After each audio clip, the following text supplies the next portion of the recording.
Olá, esse é o 3 em 7. 3 coisas em 7 minutos. Nós vamos ver uma passagem em Marcos, capítulo 4, de 35 a 41. Então você já sabe, é necessário 3 coisas da sua parte. Primeira coisa, limpa o ambiente, limpa a área, chega de distrações, pelo menos por esse momento é você e Deus e a palavra dele com você, tá bom? Sem distrações. Segunda coisa, leia o texto na íntegra, leia todos os versículos, ouça todo o texto com atenção. Terceira coisa, da tua parte, é para que você preste atenção no texto em coisas que você não cumpre, que você não faz perfeitamente. E ao mesmo tempo em coisas que Deus faz de bom e coisas que Ele faz perfeitamente, tá bom? Não tenha medo de ver coisas que você não faz de bom e de perfeito. Bem-vindo ao clube, tá bom? Vamos ler o texto e aí eu vou te mostrar 3 coisas nesse texto, tá bom? Marcos capítulo 4, 35 a 41. Naquele dia, ao anoitecer, disse ele aos seus discípulos: vamos para o outro lado. Deixando a multidão, eles o levaram no barco assim como estava. Outros barcos também o acompanhavam. Levantou-se um forte vendaval e as ondas se lançavam sobre o barco, de forma que este foi enchendo de água. Jesus estava na polpa, dormindo com a cabeça sobre um travesseiro. Os seus discípulos o acordaram e clamaram: Mestre, não te importa que morramos? Ele se levantou, repreendeu o vento e disse ao mar: Aquiete-se, acalme-se. O vento se aquietou e fez-se completa bonança. Então perguntou aos seus discípulos: Por que vocês estão com tanto medo? Ainda não têm fé? Eles estavam apavorados e perguntavam uns aos outros: Quem é este que até o vento e o mar lhe obedecem? Senhor, fala com a gente, por favor. 3 coisas então que eu vou te mostrar nesse texto. A primeira é que os discípulos de Jesus acompanham o mestre. Enquanto muitas vezes a multidão ela está ali meio que procurando um milagre, ela fica ali, ela vai atrás até certo ponto, mas ela não tem compromisso com Jesus. O discípulo de Jesus tem compromisso com Jesus e a sua vida vai atrás, caminha, navega com Jesus. Né? A gente tem visto na série de Páscoa das Boas Novas de Atibaia, como Jesus tem o poder e o domínio sobre todas as coisas, ele traz bênção, ele coloca as coisas em ordem, ele expulsa o mal, mas os discípulos de Jesus é que são aqueles que se comprometem com ele e não só querem aproveitar das bênçãos por um tempo e depois ir embora. Então, primeira coisa para você pensar é que o discípulo de Jesus acompanha ele, navega junto com ele. A sua vida e a minha vida como discípulo deve estar sempre perguntando: para onde Jesus está indo? Para onde Jesus está mandando a minha família ir? Quais são as decisões para minha família? Ao invés de eu fazer Jesus se dobrar, como se ele fosse fazer isso, mas ao invés de eu fazer Jesus se dobrar os meus desejos, tá bom? O discípulo acompanha o mestre e não o contrário. A segunda coisa que você vê aí no texto é que a vida com Jesus não é livre de tempestades. Olha o verso 37, levantou-se um forte vendaval e as ondas se lançavam sobre o barco, de forma que este foi se enchendo de água.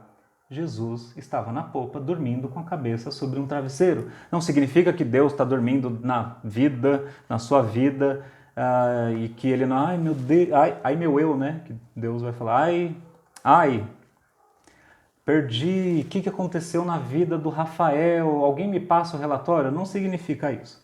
Mas para a gente pensar aqui é que a vida com Jesus não está livre de tempestades, de problemas. Claro que tem problemas que a gente mesmo traz sobre a gente, algumas consequências das nossas más escolhas e dos nossos pecados vão trazer problemas para a gente sim. Mas não é isso que o texto fala. O texto está mostrando que os discípulos passam por algumas coisas com Jesus, que eles não estão vivendo a vida da teologia da prosperidade, né? Ou a teologia da Xuxa, que é tudo que eu quiser, o cara lá de cima vai me dar. Então, não funciona assim, né? Se fosse assim, a gente seria Deus e o cara lá de cima seria o nosso servo. E se tem alguém que fala isso na Bíblia, é o diabo para Jesus, falando: se vocês prostrado me adorar, eu te darei tudo isso daqui que você está vendo, todos os reinos, tudo vai ser seu. Se você me adorar, eu vou te dar tudo. Essa é a teologia do capeta, certo? Jesus nunca falou isso pra gente, não. Ah, mas e aí Provérbios 16:3, que fala que consagre tudo a Deus e seus planos darão certo? Vê o resto, vê os versículos antes desse texto e depois volta aqui e comenta se isso não mudou a sua visão sobre esse texto, né? Leia mais, perceba o que Deus está falando na Bíblia como um todo e você não vai cair nessa teologia da Xuxa, barra do capeta, barra do etc, do teologia da prosperidade. Tudo que eu quiser o cara lá de cima vai me dar. Não existe isso, tá bom? O que existe é Deus cuidando da gente como filhos, o pão nosso de cada dia, muitas bênçãos sim, mas lembra, Jesus chama o discípulo vai atrás do mestre. E a vida com Jesus não está livre de tempestades, de problemas, tá bom? Então encare com mais naturalidade e com o que o nosso próximo ponto vai mostrar, tá bom?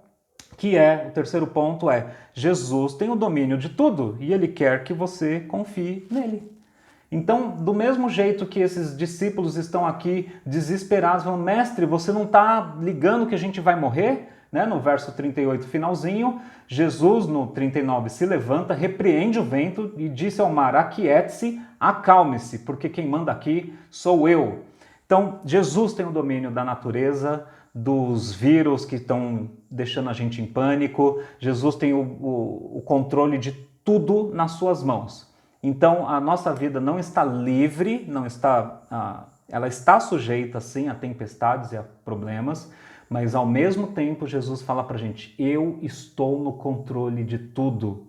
O que eu quero de vocês, discípulos, filhos de Deus, é que confiem em mim, ok? Vê como ele acalma o mar, acalma o vento e ao mesmo tempo já vira para os discípulos, por que vocês estão com tanto medo? Algumas versões por que vocês estão tão tímidos? Por que vocês estão com essa falta de coragem aí? O que eu quero de vocês é confiança. Esses são os 3 pontos. Os discípulos de Jesus seguem, caminham, navegam com Jesus, não o contrário. Mas Jesus também, por sua vez, está com a gente, né? A vida com Jesus não é livre de tempestades, mas ele está conosco e quer que a gente confie nele. Só para terminar, Jesus não quer, ele quer que a gente limpe o nosso coração de algumas coisas que a gente está confiando. Por exemplo, dinheiro, o nosso poder de sedução, o nosso poder de articulação, o nosso poder de tramar, o nosso diploma, o nosso status, a nossa posição social, nossa posição na empresa, na cidade, onde quer que seja, o nosso intelecto, a nossa família, a nossa fama, muito menos, ou resumindo tudo isso, os ídolos do nosso coração. Ele quer que a gente confie nele e muitas tempestades vão vir para recalibrar o nosso coração, para limpar tudo e a gente voltar a confiar somente em Jesus. 3 coisas que eu te apresentei nesse texto e 3 coisas agora para você lidar com Deus. Confesse o que você não acerta. Confesse o que está errado.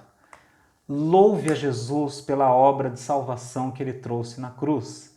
3. Alegre-se com isso e peça para Deus mudar a sua vida. Tá bom? A gente se vê por aí.